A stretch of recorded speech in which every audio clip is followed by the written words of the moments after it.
Iginiit ng kampo ni Vice President Sara Duterte na labag sa konstitusyon ang naging takbo ng impeachment proceedings sa House Justice Committee. Yan ay matapos makapagdesisyon ng komite na may probable cause ang dalawang reklamo laban sa bise. Narito ang aking report. For those who are voting in favor of the existence of probable cause in the Zabalia complaint, please raise your right hand. Unanimous ang desisyon ng 53 miyembro ng House Committee on Justice sa dalawang impeachment complaint laban kay Vice President Sara Duterte. The existence of probable cause has been declared with respect to both the Zabalia complaint and the Cabrera complaint. Bago magbotohan ng komite, iminungkahi ng ilang kongresista na ipagpaliban muna ang pagboto at bigyan ng Vice Presidente ng isa pang hearing day para sagutin ang mga reklamo. Hindi po ba medyo mabilis ang pagboto natin? I think it would be prudent for us, in the interest of fairness, to extend by one additional hearing date. Hindi po ito, Madam Chair, para pahabain ang ating proseso. I would tend to agree with our colleague, out of abundant caution, as we keep saying, that we should afford the Vice President more chances. Bagay na pinalaga ng ilan pang miyembro ng komite. Ito na ho ang pang-anim na pagdinig. Sapat na ang ebidensya. We have given so many chances, pero wali. Consistently absent siya talaga. Ginoghost niya tayo paulit-ulit. Agree na po ako pagdating dito sa pagboboto natin as far as probable cause. Nakita na natin lahat. Sa huli, iniatras ang mungkahi na magbibigay pa ng palugit sa Vice Presidente.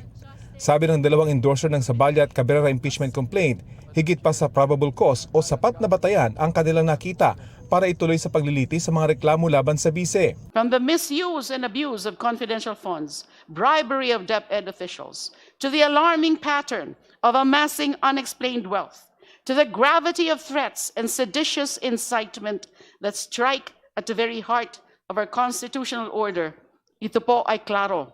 There exists probable cause to impeach the Vice President. Walang duda, higit pa sa probable cause ang ating nakita. Madam Chair, may sapat na usok na tayo para patunayang may sunog, may malakas na probable cause upang i-impeach si Sara Duterte. Hindi ito fishing expedition. Inaprubahan din ang mosyon na i-consolidate o pag-isahin ang dalawang impeachment complaint. Culpable violation of the Constitution, betrayal of public trust, bribery, graft and corruption and other high crimes ang grounds for impeachment na nakalatag sa dalawang impeachment complaints. Kaugnay ito ng hindi umano may paliwanag na yaman ng Vice Presidente, ang hindi umano tamang deklarasyon sa kanyang salin, ang maanumalya umanong paggamit ng confidential funds, pati na ang mga pagbabanta umano niya sa buhay ni Pangulong Bongbong Marcos, First Lady Liza Araneta Marcos at dating House Speaker Martin Romualdez. Iniutos ni House Justice Committee Chairperson Jervil Luistro ang paghahanda ng committee report. Nakatakdang aprubahan ng komite ang naturang report sa susunod nilang pagdinig sa May 4. Ipadadala ito sa plenaryo sa lahat ng miyembro ng Kamara at maging kay Vice President Duterte. May kalakip na resolusyon ng committee report na pagbobotohan ng plenaryo. Kailangang aprubahan ng resolusyon sa botong 1/3 ng lahat ng miyembro ng Kamara o hindi bababa sa 106 na kongresista para ma-impeach si Duterte ng Kamara at matransmit ang articles of impeachment sa Senado na magsisilbi namang impeachment court. Ang defense team ni Vice President Duterte sinasabing inaasahan na ang resulta ng botohan. Nanindigan silang taliwas sa disenyo ng konstitusyon ang itinakbo ng proceedings. Sa halip na ilimita ang pagtalakay sa mga verified complaint at kanilang mga attachment, pinalawak ang proseso sa mga usaping nararapat talakayin sa ganap na paglilitis.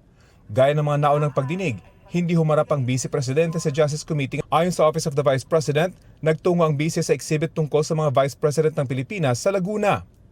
Aligasyon naman ng kanyang kapatid na si Davao City 1st District Representative Paulo Duterte, may tumatawag sa mga Chief of Staff ng mga kongresista para bumoto pabor sa impeachment kung ayaw nilang mawalan ng budget ang kanilang distrito. Kung kumpiyansaan niya ang liderato sa mga reklamo laban sa bise, dapat hayaan ang ebidensyang magsalita. Hinihingan pa namin ng reaksyon dito ang House Committee on Justice. Rafi Tima nagbabalita para sa GMA News. Itinanggi ni House Justice Committee Chairperson Representative Jervil Luistro na may tumawag sa kanya para paboran ang impeachment laban kay Vice President Sara Duterte.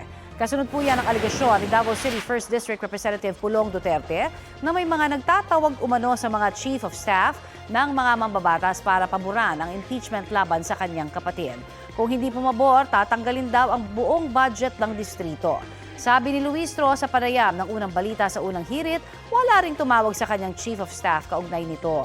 Anya, walang kinilingan na panig ang komite at ang pinanigan nila ay ang proseso.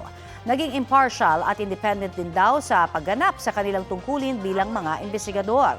Ayon pa kay Luistro, inasahan na niya ang anyay pag-atake ng kampo ng bise sa impeachment hearings ng House Justice Committee. Reaksyon niya yan sa sinabi ng defense team ng bise na labag sa konstitusyon ang naging takbo ng mga pagdinig. Can always say that. They can always attack the constitutionality of the proceedings before the Justice Committee.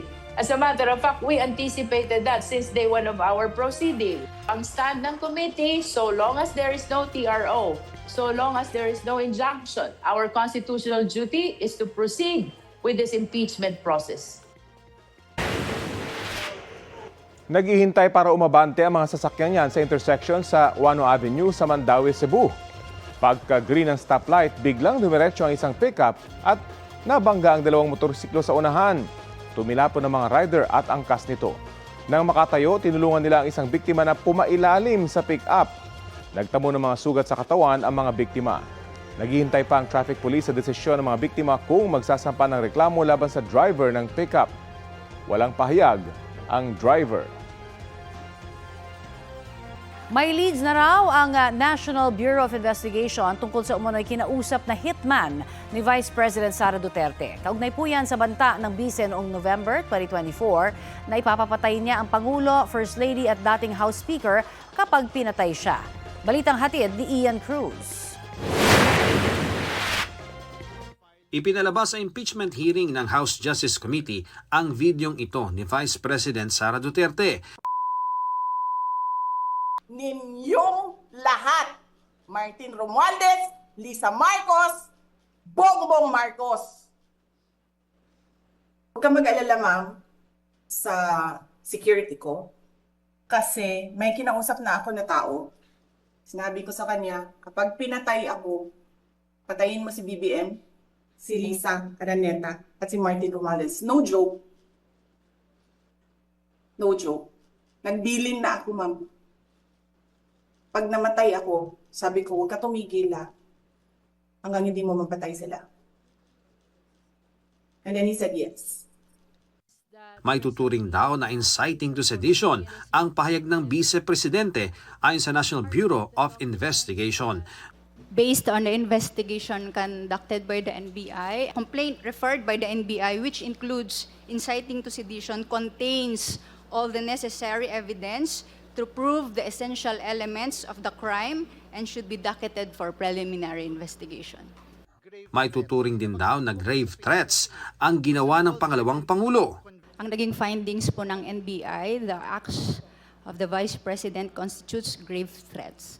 Batay sa revised penal code, ang grave threats ay pagbabanta laban sa isang tao, sa kanyang dangal o ari-arian at sa kanyang pamilya. Nakitaan din daw ito ng NBI ng reasonable certainty of conviction. Sabi nga ng NBI, there is reasonable certainty of conviction against VP Sara on 1 count of inciting to sedition and 3 counts of grave threats. Kung hindi tama ang ugaling ito para sa second highest official of the land, mas lalong hindi po ito karapat-dapat para sa isang tao na nag-aambisyon na maging highest official of the land. Ang application nga namin, that is a threat. That is an actual threat to the President and to the wife and the former Speaker. Kinumpirma rin ng isang opisyal ng NBI na base sa kanilang pag-iimbestiga, may kinausap ng hitman si Vice President Duterte. We have leads already. We have some personalities that we are surveillance at sinusundan po namin. And this is the assassin hired to kill the President, the First Lady, and the former Speaker, which we saw from her video. It's not been denied na mayroon pong itinayong Vice President Sara parang Vice Presidential Security Group, yung sarili niyang group. So, yun na lang, in general, we're looking on those individuals in the close associates of the Vice President. May kontrang manifestation naman si Representative Paulo Marcoleta. I have a copy of a more complete video. And I can say that the video was spliced and edited out. Meron pong mga tanong doon that led to the Vice President's response. Kasama rin daw sa iniimbestigahan ng NBI ang iba pang pahayag ng Vice Presidente maging ni Davao City Mayor Baste Duterte. Just recently, I think first week of April, there was a rally in Club Filipino when they launched the Rage. Even the name, you'll see it, Rage. Wherein the Mayor Baste Duterte made reference to kuhain yung ulo ng Pangulong Marcos. And we've noticed a pattern na paulit-ulit, laging sinasabi, kuhain yung ulo. At dahil daw sa iba pang banta sa Pangulo, naglunsad ng task force ang NBI para imbestigahan ang lahat ng ito. Tinalakay rin sa pagdinig ng selyadong kahon na naglalaman ng tax records ng bise at kanyang asawa na isinumite sa komite ng Bureau of Internal Revenue. Pinagbotohan kung bubuksan ito, pero sa huli, The motion to open the box is hereby denied. So ruled. 38 miyembro ng komite ang nag-no habang 6 naman ang nag-yes. Dapat makita na po sa puntong ito natin. Kasi tayo yung magiging prosecutors later. Dapat pong mabuksan ang box na yan. Dahil pag hindi nabuksan yan, parang tayo ang gumawa ng betrayal of public trust. Hindi po ito usapin ng pagdududa lamang. Ito po ay usapin ng pagtitiyak. Sapagkat ang katotohanan, Madam Chair, kapag may sabat na batayan, ay dapat hindi kinakatakutan, ito ay nilalahad. Pero giit na mga ayaw pabuksan ang kahon, kahit may kapangyarihan man ang komite na gawin ito, kailangan pa raw ba? The crucial question is, kailangan ba natin buksan? Para sa akin ay nandyan na ang ebidensya, sapat na yan para makapagdetermina na tayo kahit hindi natin bubuksan yung kahon na yan. Keep it sealed right now.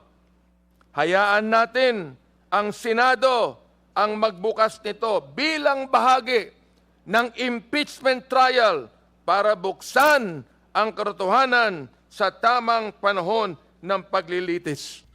May nagsabi ring magpreno muna, baka gamitin ulit ito laban sa kanila. Opening this box, although we do believe has enough legal basis, might trigger another petition in the court to again stop the proceedings. Naghain ng reklamo si Second Gentleman Mans Carpio dahil sa paglalabas ng kanilang financial transactions sa impeachment hearing. Nagpasa ang House Committee on Justice ng manifestation of support para sa mga kinasuhang kongresista kasama si Justice Committee Chair Jervil Luistro. Magreklamo na sila hanggat gusto nila. Ngunit hindi nito mababago ang isang simpleng katotohanan. Ang konstitusyon ang pinakamataas na batas. At ayon sa konstitusyon, lahat ng opisyal ay dapat may pananagutan sa taong bayan sa lahat ng oras. Ian Cruz nagbabalita para sa GMA News. Pinatunayan lang daw ng impeachment hearing kahapon laban kay Vice President Sara Duterte na isa itong fishing expedition ayon sa abogado ng bise. Sa pagdinig ng House Justice Committee, sinabi ng NBI na maituturing na inciting to sedition ang mga pahayag noon ng bise kaugnay sa planong pagpapapatay kina Pangulong Bongbong Marcos, First Lady Lisa Araneta Marcos at dating House Speaker Martin Romualdez kung patayin daw ang Vice President. Ayon sa kampo ni VP Duterte, pinili ang mga magiging ebidensya at binaliwala ang konteksto. Ginawa raw katotohanan ng opinyon lang at ang anilay panguhula ay iprinisinta bilang resulta ng investigasyon. Hindi raw ito pundasyon para matukoy na may probable cause ang impeachment complaints. Anila, Masasagot na sa tamang forum ang mga aligasyon ngayon tapos na mga pagdinig ng House Justice Committee. Doon daw inaasang marirespeto na ang pagsunod sa batas at susuportahan ng ebidensya ang paghatol. Kaugnay sa itinakbo ng House Justice Committee hearing kahapon, kaugnay sa impeachment complaints laban kay Vice President Sara Duterte at iba pang issue, makakausap natin ang isa sa mga endorser ng impeachment complaint na si ML Party List Representative Laila De Lima. Magandang umaga at welcome po sa Balitang Hali. Magandang umaga, Rafi at kay Connie at sa mga nanonood at nakikinig sa programa nyo ngayon. Opo, ano pong reaksyon nyo sa naging takbo ng pagdinig sa impeachment complaints laban kay VP Duterte? Siyempre, we are pleased. Masaya po tayo. Dun sa naging resulta, nakita nyo naman, yun ay unanimous vote ng mga members ng Justice Committee. Not a single dissent. So, magandang indikasyon po yan na pagdating po sa plenary ay makukuha rin po yung required number of votes, which is 1/3 of the members of the House. So, malinaw naman po na dahil nga unanimous at kumbinsido po sila na talagang may probable cause dyan sa mga usapin ng mga grounds na yan for impeachment. Kayo rin po yung nagmungkahi na i-consolidate na yung dalawang impeachment complaints sa kahapon. Ano pong inasahan nyo pag ngayon at nagawa na ito? Mas maganda siyempre na nakakonsolidate kasi in the first place, halos magkakapareho lang naman yung mga grounds at halos magkakapareho lang naman yung mga ebidensya, yung mga basehan. So pag consolidated, maski yung articles of yung pagiging instead of two different sets of articles of impeachment, isa na lang para mas comprehensive, para mas malinaw, para mas ma-appreciate. Kaysa, as I said, kaysa naman magkahiwalay pa yung mga articles of impeachment na halos pareho lang naman. Para isa lang na set of articles of impeachment ang ikukonsidera, ang i-deliberate pagdating sa House plenary. Naglabas po ng pahayag ngayong umaga ang abogado ni Vice President Duterte kaugnay sa ipinupukol na grave threats at inciting to sedition sa bise. Sabi po ng abogado niya, curated, even spliced ang ebidensya at ignore din daw yung context. Ano pong masasabi niyo rito? Hindi ko alam kung saan nila saan nanggaling yung mga ganyan na mga komento. Anong curated? Pinakita yung video mismo, na authenticated video. Anong splice? Ang pag sinasabi kasing splice, parang meron kang pinapalitan ng mga parte o parang minamanipulate mo na yung video. Siyempre, papakita lang yung relevant. Ano ba yung relevant doon sa video na yan? Yung pagmumura, yung pagbabanta. Yun ang mga relevant kasi yun ang akusasyon. Yun ang ground na nakalagay doon sa dalawang complaints. So wala akong katuturan yung mga ganyang sinasabi na conclusion lang daw. Nandyan mismo, kitang-kita natin. Dinig na dinig natin yung mga pinagsasasabi doon sa pagbanta ni VP Sara mismo sa Pangulo, First Lady, at the former Speaker of the House.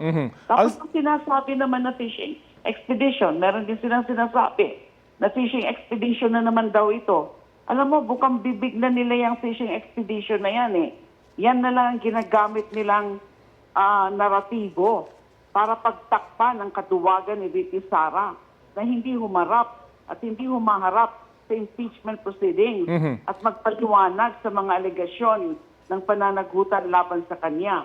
The impeachment proceeding is the proper forum.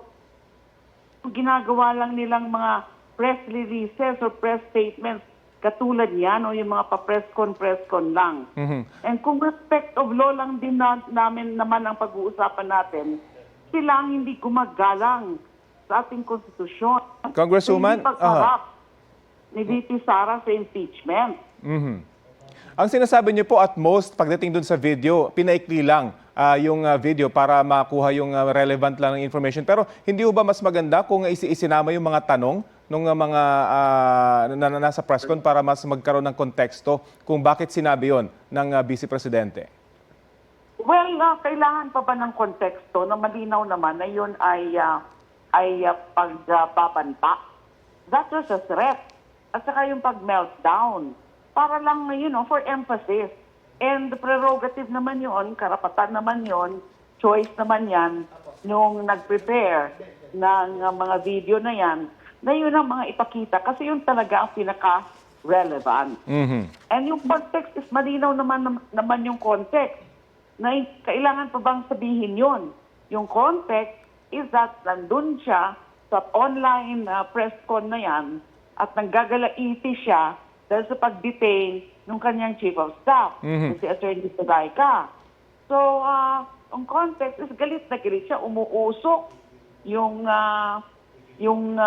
kanyang mukha, yung talagang gigil na gigil siya. Ang pinapakita dito, tamang asal ba yan?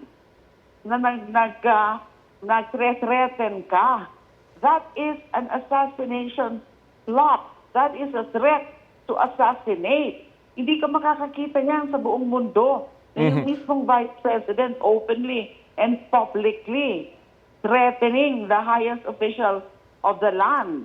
So yun ang konteksto. Yung pinapakita yung karakter ng Vice President na karapat dapat pa ba na manatili sa ganyang mataas na posisyon. That is certainly a high crime and a betrayal of public trust. In any case, yung mga puna ng abogado, pwede naman itong ma-address doon po sa mismong impeachment complaint. Sabi naman po ni Representative Pulong Duterte, may nagtatawag daw sa mga chief of staff ng mga mababatas para pumabor sa impeachment laban sa kanyang kapatid, kapalitang pondo ng kanilang distrito. Ano pong masasabi niyo rito?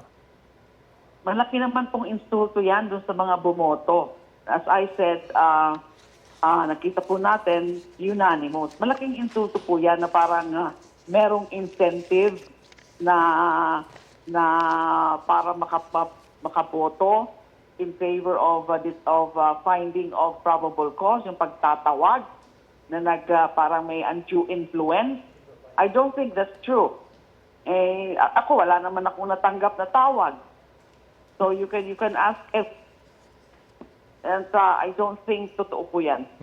Okay, sige po. Maraming salamat po sa oras na ibinahagi nyo sa Balitang Hali. Salamat din po. Have a good day. Yan po si House Senior Deputy Minority Leader Laila De Lima.